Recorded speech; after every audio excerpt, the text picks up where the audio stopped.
एक सुदर्शन चक्र था भगवान विष्णु के पास, और भगवान विष्णु जब उस सुदर्शन चक्र का इस्तेमाल करते थे ना, तो उसके सामने जो आता था ना पूरी तरीके से नष्ट हो जाता था। और एक सुदर्शन चक्र है हमारे देश के पास, S-400 सुदर्शन चक्र डिफेंस सिस्टम।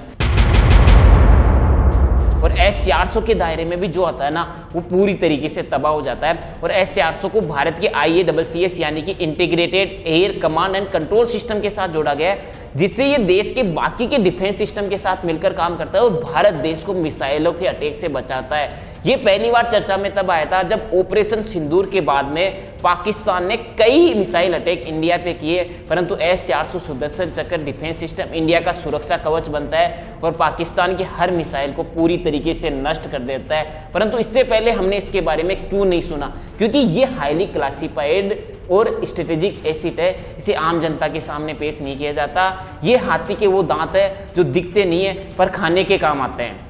साल 2012 की बात है जब भारत के सेना प्रमुख सरकार को एक चिट्ठी लिखते हैं और उस चिट्ठी में मेंशन करते हैं कि 97% जो एयर डिफेंस सिस्टम है ना वो पुराना हो चुका है, उसको अपग्रेड करने की जरूरत है। तो 3 साल तक सभी जानकारियों को इकट्ठा किया जाता है और 2015 में भारत के डिफेंस मिनिस्टर मनोहर पर्रिकर है ना रक्षा प्रणाली को रिव्यू करते हैं और 2016 में रूस और भारत के बीच में एक समझौता होता है, परंतु 2016 में ये डील साइन नहीं हो पाती है। फिर भारत को 2 साल का इंतजार करना पड़ता है। 2 साल के बाद में 2018 में प्रधानमंत्री मोदी और राष्ट्रपति पुतिन के बीच में डील साइन होती है और 2021 में भारत को S-400 की पहली डिलीवरी मिल जाती है। परंतु डील साइन होने के पहले ही यूएसए ने कास्टा के तहत भारत को धमकी दे दी और यूएसए ने भारत को कहा कि अगर भारत रूस से ये सिस्टम खरीदेगा तो यूएसए भारत पर आर्थिक प्रतिबंध लगा सकता है। दरअसल 2017 में है ना यूएसए एक नया कानून लेके आया था। उस कानून के जरिए उन देशों पर पाबंदी या सेक्शन लगाना था जो देश रूस से, ईरान से, उत्तरी कोरिया जैसे देशों से हथियार खरीदते हैं या उनके साथ कोई बड़ी आर्थिक साझेदारी करते हैं। तो जैसे ही भारत और रूस के बीच में S-400 को लेकर ये जो डील है ना कंप्लीट होती है ना, उसके बाद में अमेरिका थोड़ा सा घबरा जाता है और यूएसए भारत को सीधी वार्निंग देता है कि अगर S-400 की डील कंप्लीट होती है ना तो यूएसए है ना भारत सरकार के साथ कोई टेक्नोलॉजी डील नहीं करेगा, कोई टेक्नोलॉजी शेयर नहीं करेगा। इसके अलावा जो यूएसए के बैंक है ना वो भारत के साथ लेन देन बंद कर देंगे और जो यूएसए के निवेशक है ना वो भी भारत में पैसा लगाना बंद कर देंगे और भारत से पैसा वापस निकाल लेंगे। तो यूएसए की सीधी वार्निंग थी भारत सरकार को और भारत को, परंतु उस वक्त भारत सरकार का रवैया एकदम क्लियर था कि हम राष्ट्रीय सुरक्षा से कोई समझौता नहीं करेंगे। इसलिए यूएसए को भारत के सामने झुकना पड़ा और यूएसए ने भारत पर कोई प्रतिबंध नहीं लगाया। 28 अप्रैल 2007 को रूस ने अपने आप को मिसाइलों के अटैक से बचाने के लिए एक डिफेंस सिस्टम तैनात किया था जिसे अल्माज एंटीनी नाम की कंपनी ने डेवलप किया। इसका नाम था S-400 time missile defence system. S यानी सरफेस टू एयर, 400 यानी 400 किलोमीटर दूर, मतलब कि इसकी जो ऑपरेशनल रेंज थी ना वो 400 किलोमीटर दूर और 30 किलोमीटर की हाइट में किसी भी मिसाइल को ये कुछ ही सेकंडों में नष्ट कर सकता था।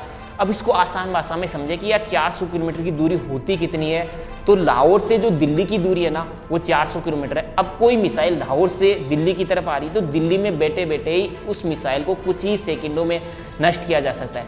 वैसे इसका काम केवल मिसाइलों को खत्म करना नहीं है, बल्कि ये दुश्मन के fighter jet, drone, ballistic missile, cruise missile को भी हवा में तबाह कर देता है। और अब आप कहेंगे कि एक से ज़्यादा मिसाइलें आ गई तो क्या होगा, तो आपको बता दें कि एक साथ 100 से ज़्यादा टारगेट को ट्रैक करता है और 36 टारगेट को एक साथ मार सकता है और कुछ ही सेकंड में रीलोड होकर बचे हुए टारगेट को खत्म करता है। S-400 है ना एक सिस्टम ऑफ सिस्टम है। इसके 3 हिस्से, एक तो सर्वेलांस रडार, एक कमांड व्हीकल और एक मिसाइल लॉन्चर।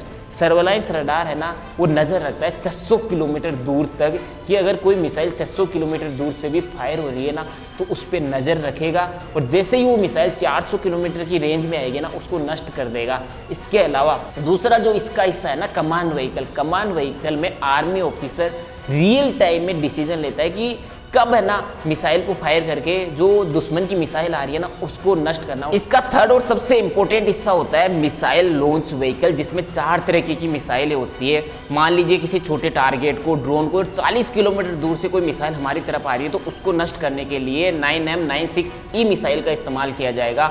अब अगर 120 किलोमीटर दूर से कोई मिसाइल हमारी तरफ आ रही है या कोई हाई स्पीड एयरक्राफ्ट आ रहा है जिसको नष्ट करना होना तो 9M96E2 मिसाइल का इस्तेमाल किया जाएगा।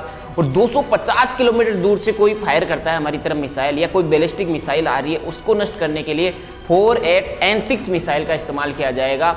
फिर 400 किलोमीटर दूर से यानी कि लॉन्ग रेंज से कोई मिसाइल हमारी तरफ आ रही है जिसको नष्ट करना हो तो 40N6E मिसाइल का इस्तेमाल किया जाएगा। और ये 40N6 मिसाइल है ना, जो 400 किलोमीटर दूर किसी टारगेट को नष्ट कर सकती है। इसमें होता है एक्टिव रडार होमिंग सिस्टम, यानी जो रडार होता है ना वो मिसाइल के अंदर ही होता है, उसे फायर एंड फॉरगेट कहा जाता है। यानी कि ये टारगेट के मूव करने पर अपने आप को मूव करके उस टारगेट को नष्ट कर देता है। ऐसे में टारगेट का बचना है ना एक तरीके से नामुमकिन ही हो जाता है। साथ ही इन मिसाइलों की जो स्पीड होती है 15 मैक तक हो सकती है, जो किसी भी फाइटर जेट की स्पीड से बहुत ज़्यादा होती है। इन सभी यूनिट्स को मिलाकर अगर एक साथ रख दिया जाता है ना तो S-400 की एक रेजिमेंट बन जाती है। और एक रेजिमेंट के अंदर 2 बैटरीज होती है और एक बैटरी के अंदर 4 लॉन्चर्स होते हैं और हर एक लॉन्चर में 4 मिसाइल ट्यूब होती है। यानी कि S-400 की एक रेजिमेंट है ना उसमें 32 missiles ready to fire position में होती है और S-400 की एक बैटरी के अंदर 100 missiles ready to go position में होती है, जो हर तरीके के एयर थ्रेट से भारत को बचाती है। और इस मिसाइल सिस्टम की खास बात यह है कि ये 360 डिग्री दिशा में फायर कर सकती है। अब यूएसए के पास भी एक मिसाइल सिस्टम है, पेट्रियट मिसाइल सिस्टम, परंतु वो केवल सामने की तरफ ही फायर कर सकती है। तभी यूएसए को घबराहट हुई जब भारत और रूस के बीच में S-400 को लेकर डील हुई ना, तो यूएसए ने भारत को धमकी दी थी कि आपको यूएसए के साथ ये डील नहीं करनी चाहिए, नहीं तो यूएसए आप पर आर्थिक रूप से या इकोनॉमिक प्रतिबंध लगा सकता है, क्योंकि पेट्रियट मिसाइल केवल सामने की तरफ फायर करती है। अब इंडिया को अगर S-400 मिसाइल मिल जाती तो इंडिया यूएसए से मजबूत हो जाता और 360 डिग्री दिशा में फायर करने वाली मिसाइल मिल जाती। तो जो यूएसए का लक्ष्य है कि भारत को चारों तरफ से घेरना, अभी श्रीलंका में इकोनॉमिक्स क्राइसिस कराई, बांग्लादेश में इकोनॉमिक्स क्राइसिस करवाई, इसके अलावा बर्मा में अपना एयरबेस स्टेबलाइज करने की कोशिश है, पाकिस्तान और चाइना ऑलरेडी यूएस के साथ खड़े हैं, तो हर तरफ से भारत को घेरने की एक प्लानिंग थी। परंतु रसिया और भारत के बीच में डील होती है जहाँ पे यूएसए को अपना कदम बैकफुट की तरफ खींचना पड़ता है और भारत को S-400 जो मिसाइल है वो मिल जाती है, जिसके लिए भारत रसिया को 35,000 करोड़ रुपए पे करता है। दरअसल पाकिस्तान के पास भी एक एयर डिफेंस सिस्टम है जिसका नाम है HQ-9, जिसकी क्षमता S-400 से आधी यानी 200 किलोमीटर दूरी है। और आपको बता दें HQ-9 को चाइना ने बनाया और चाइना के माल की तो कोई गारंटी होती ही नहीं है, ये आप बहुत अच्छे तरीके से जानते हैं। पर शायद पाकिस्तान को ये नहीं पता था, उसे चाइना के माल पर इतना ज़्यादा भरोसा था कि वो सीधे भारत से ही भिड़ गए। ऑपरेशन सिंदूर के बाद भारत पर लगातार मिसाइलों से अटैक किया और जब भारत ने पाकिस्तान पर मिसाइल अटैक किया ना तो पाकिस्तान को समझ में आ गया कि चाइना के माल की कोई गारंटी नहीं होती है। अगर ये वीडियो आपको पसंद आया तो वीडियो को लाइक करें, अपने परिवार अपने दोस्तों के साथ शेयर करें, जिससे उन्हें भी S-400 यानी कि भारत के सुदर्शन चक्र की जानकारी मिल सके।